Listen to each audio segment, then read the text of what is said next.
Assalamualaikum warahmatullahi wabarakatuh. Alhamdulillah wa syukrulillah.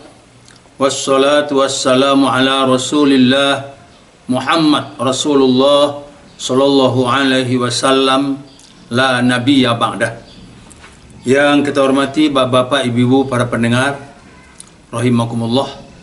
Mudah-mudahan pertemuan kita kali ini membawa berkah kepada kita dan mendapat amal ibadah yang akan menyelamatkan kita nanti di dunia maupun di akhirat. Kaum muslimin, pertemuan kita kali ini membentuk generasi yang Islam.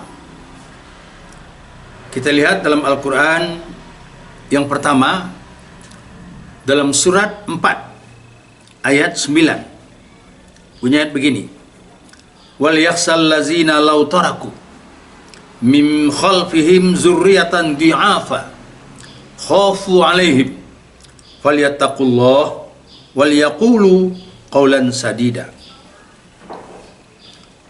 Artinya, hendaklah orang beriman itu merasa khawatir, cemas kalau meninggalkan anak cucu mereka, anak cucu yang lemah, di'afa, lemah, takut mereka, maka bertakwalah kepada Allah, berkatalah kamu dengan perkataan yang benar. Lemah iman, lemah ekonomi. Kalau imannya lemah, ekonomi juga lemah. Ekonomi lemah, iman juga akan lemah. Satu lagi kita lihat dalam surat 18 ayat 13. Di sana berbunyi, innahum fityatun amanu bi rabbihim wazidnahum huda. Hendaklah kamu meninggalkan generasi kamu itu, generasi yang beriman dan mendapat petunjuk dari Allah. Kaum muslimin rahimakumullah. Kedua ayat ini meminta kita untuk meninggalkan generasi yang Islam, memperhatikan generasi yang beriman. Pada pembicaraan kita sebelum ini telah bicarakan bahwa salah satu di antaranya untuk Allah tidak marah adalah mempersiapkan generasi yang Islam. Sudahkah generasi kita ini generasi yang Islam yang mampu menyelamatkan kita di dunia maupun nanti di akhirat? Buruknya generasi ini nanti termasuk juga buruknya kita. Kaum muslimin rahimakumullah. Kata Nabi dalam hadis lain, salasun la yadkhulul jannata. 3 perkara jangan diharap surga. Pertama, mudminul khamr, peminum minuman keras.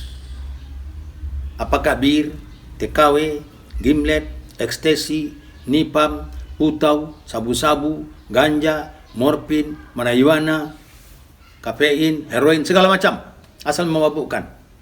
Satu. Yang kedua, uquqil walidain, orang yang durhaka kepada ayah dan ibu. Jangan diharap surga. Hadis Nabi.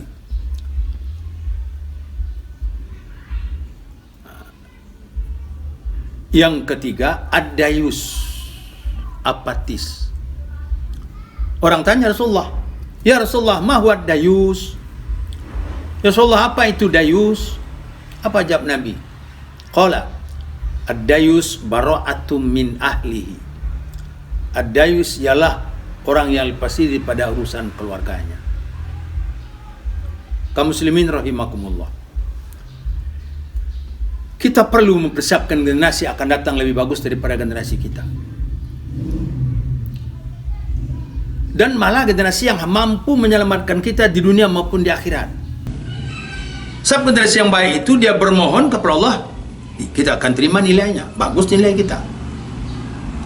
Menjadi nanti auladin soleh, ya daulah. Anak yang soleh mendoakan begitu orang tuanya. Jadi kalau begitu bagaimana? Perlu kita persiapkan generasi ini jauh lebih bagus daripada generasi kita.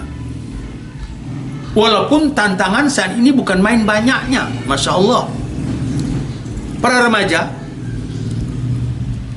anak remaja kami baik putra maupun putri, tidak sama dengan hidup ayah dan ibu kita waktu dia dulu remaja. Jauh tidak sama. Tapi jangan main-main.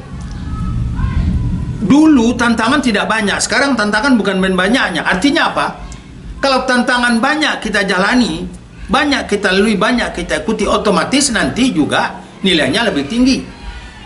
Nah, kalau begitu anak-anak berhasil saat ini menjadi anak yang soleh, anak harapan, generasi yang Islam yang akan kami tinggalkan nanti, anak-anak nanti bermohon kepada Allah, Allahumma ufilli wali walidayya warhamhuma kama rabbayani shaghira, kami terima nilainya, dapat ibadah kami dalam kubur masing-masing kalau dia anaknya mampu menjadi anak yang soleh. Profil anak soleh salah satu solat. Sebagaimana dalam itu hadis dikatakan Tuhan, apakah lihat muru sibyanikum bisolah bisabin, itu tidak main-main itu. Didik anak kamu itu sholat umur 7 tahun. Iza balagha asyarosin, kalau anak berumur 10 tahun, 7 dilatih, 8, 9 masih latihan. Nah, 9, 10 itu tidak mau sholat, wadribu, pukul. Sudahkah ada kita memukul anak kita gara-gara meninggalkan sholat? Barangkali belum ada. Belum ada. Nah, itu malah salah satu diantaranya itu. Awalin soleh yadamula. Timbul pertanyaan, anak dilatih umur 7 tahun. Barangkali tahun 40 oke. Bisa jadi tahun 40, tidak apa-apa. Tapi samakah anak umur 7 tahun tahun 40 dengan anak umur 7 tahun tahun 2020? Tidak sama. Coba lihat bapak-bapak yang hidup tahun 40. Bagaimana anak-anak seperti itu? Jelas tidak sama. Memang dalam hadis Nabi diajarkan anak itu salat umur 7 tahun. Betul, itu tidak salah. Dan jangan salahkan hadis ini. Tapi hebatnya Rasulullah. Kenapa? Ada hadis lagi, satu lagi. Apa kata Nabi dalam hadis lain? Iza arafal ghulam ma yaminihi wa yasarihi muru bis shalah. Tanya anak kaum ibu, kaum bapak nanti di rumah. Kalau dia tahu tangan kanannya, mengerti dia tangan kirinya, ajar dia sholat. Anak sekarang bukan hanya tangan kiri, tangan tahu, mengerti. Coba lihat Android, dia sudah mengerti. Dia sudah punya, dia sudah tahu, dia sudah paham. Samakah dengan anak umur 7 tahun tahun 40? Tidak sama. Kenapa tidak sama? Karena waktu itu belum ada alat-alat ini. Artinya hadis Nabi tadi jangan katakan tidak berlaku umur enggak, bukan itu maksudnya. Begitu hebat Nabi tahu perkembangan zaman itu. Tidak hanya asal dia diajar umur 7 tahun, tidak. Tapi iza arafal ghulam ma yaminihi wa yasarihi muru bis shalah. Tanya anak kaum bapak, tanya anak kaum ibu di rumah. Tahu dia tangan kanannya, mengerti dia tangan kirinya, ajar dia sholat. Artinya apa? Tidak lagi umur, tapi kecerdasan. Kalau dulu umur 7 tahun, umur. Sekarang tidak kecerdasan. Anak-anak umur 7 tahun tahun 40 tidak akan sama dengan anak umur 7 tahun tahun 2020. Maka kalau begitu, ya, tidak pun umurnya 4 tahun, barangkali asal dia sudah tahu tangan kanan, mengerti tangan kiri, ajar dia sholat. Berikan, dudukkan hatinya, tundukkan kepada Allah. Sebab bila hatinya telah tunduk kepada Allah, kepada siapapun juga, hati nanti akan mendekatkan diri kepada Allah. Kaum muslimin rahimakumullah. Kalau begitu, tidak ada alasan lagi bagi kita untuk tidak memikirkan generasi ini selamat di dunia, selamat di akhirat, dan selamat nanti menjadi celengan bagi kita di yaumul qiyamah. Salah satu diantaranya adalah yaitu anak yang soleh. Kaum muslimin, mari bersama-sama kita mempersiapkan mulai saat ini. Generasi yang akan datang ini adalah generasi yang Islam, generasi yang mukmin, generasi yang penuh yaitu pengertian memperjuangkan agama, mampu menyelamatkan kita di dunia, apalagi nanti di akhirat. Jangan hanya generasi yang di'afa, jangan hanya generasi yang menghancurkan kehidupan ayahnya, ibunya, dan malah juga kehidupannya sendiri. Mudah-mudahan kaum muslimin, pengajian kita saat ini akan membawa hasil kepada kita, dan kita mampu mempersiapkan diri untuk menciptakan generasi yang Islam, Insya Allah di lain kesempatan kita akan ulangi lagi.